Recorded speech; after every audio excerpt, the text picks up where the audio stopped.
voqea bo'lgan edi. Musulmonlar bilan mushriklar mana shu joyda jang qilgan. Ya'ni jang bo'lgan, to'g'rimi? Bu jang nima deb nomlangan edi? Uhud jangi, to'g'rimi? Bu jang kelib chiqish sababi nima edi? Mushriklar qarashdagi musulmonlar soni ortib ketyapti. Ya'ni payg'ambarimiz Rasululloh sollallohu alayhi vasallamga ergashayotgan musulmonlar soni ko'payib ketyapti. Shuning uchun payg'ambarimiz, ya'ni Muhammad ovozini o'chirishimiz kerak. Muhammadni agar hozir to'xtatmasak, musulmonlar soni ortib ketyapti deb xavfsirashib Makka mukarramada bir qo'shin to'plashdi. Bu qaysi qavmida asosiy rahbari, ya'ni bu jangni boshlayotgan qaysi qavmida? Quraysh va o'sha o'zini hamkorlikdagi qavmlar, mushriklar bir bo'ldida, to'plandida Madina Munawvara tomon kelishdi. Bostirishib keldi. Maqsadlari nima ekan? Payg'ambarimiz qatl qilishlik, payg'ambarimiz ovozini o'chirishlik bo'lgan.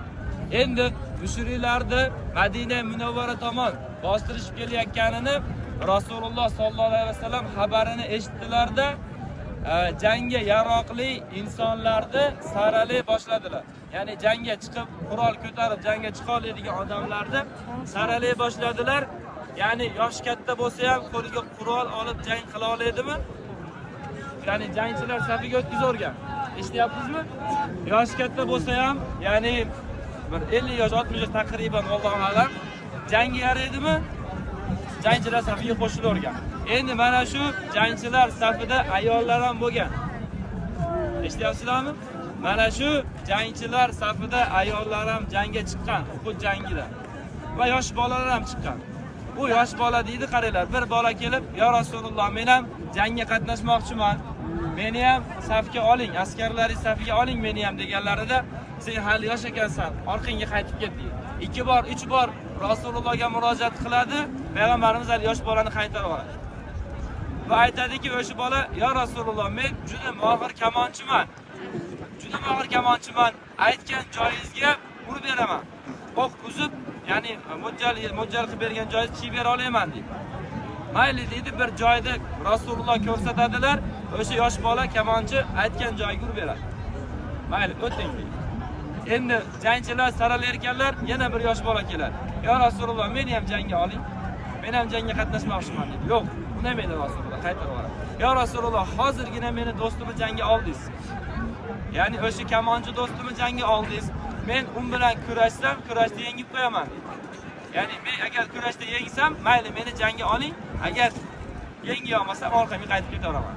Mayli dedi, ikki do'sti ya'ni bir bellashtirib ko'radi. Aytganidek, hali kamonchini do'sti yengib qo'yadi. Va u bolacha ham o'sha jangga qatnashadi. Mana shu holatda payg'ambarimiz Rasululloh sollallohu alayhi vasallam musulmonlardan 1000 nafar qo'shin yig'di. 1000 nafar qo'shin yig'dilar. Endi mushriklar soni qancha edi? 3000 nafar. 3000 nafar mushrik Makka Madina Munawvaraga bostirib kelardi. 1000 nafar musulmon mana shu joyda kutib turar ekan. Endi mana shu 1000 nafar musulmonning ichida 300 ta munofiq bor edi. 300 ta munofiq bor edi. Munofiq kim? 200 lamachi, ya'ni qarasaki qaysi tomonda ko'proq manfaat bo'lsa, darrov o'sha tomonga, ya'ni ariqni bu yuziga o'tib oladigan odam munofiq bo'ladi. 300 nafar munofiq jang maydonidan qochib tark etdi, ya'ni. Tushunyapsizmi? Ya'ni boshida biz Rasululloh siz tomonmiz, siz bilan birga jang qilamiz deb mana shu joygacha keldida nima qildi?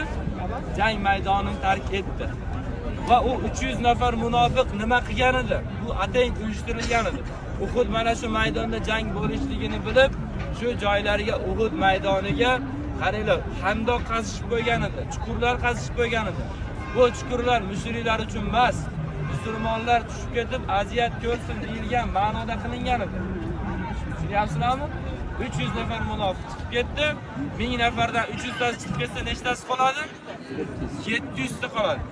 700 ta musulmon 3000 nafar mushrikka qarshi turibdi. Endi qaranglar, 7 ta erkak kishi, 7 ta jangchi 30 nafar jangchiga qarshi turib urusha oladimi?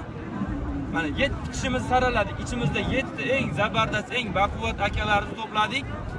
30 ta odam qarshi kelyapti. Jang qila olamizmi deb qaraymizda 30 ekan. biz yengildik, qanoq bayroq, to'g'rimi? 30 ta ko'pda. 30 ta. Xo'p, 70 taga 300 tachi. 70 taga 300 ta ham ko'pmi? 700 taga 3000 tachi. Juda ko'p. Juda ko'p. 700 taga 3000 ta. Faraz qilinglar, 3000 ta qo'shin quroli bilan, tish tirnog'i bilan qurollanib kelyapti. Bu yoqda 700 ta musulmon. To'g'rimi? Biz asli bo'ldi, biz qo'rqdik, yengildik deb qo'ysa bo'laveradigan joylarida 99% yutkazishi aniq o'zi asli. Farazam deb hisob-kitob qiladigan bo'lsak, to'g'rimi? Lekin payg'ambarimiz jang qilamiz dedi, sahobalar payg'ambarimizga ergashgan holatda mana shu joyda turishdi. Endi bu jangdan avval payg'ambarimizni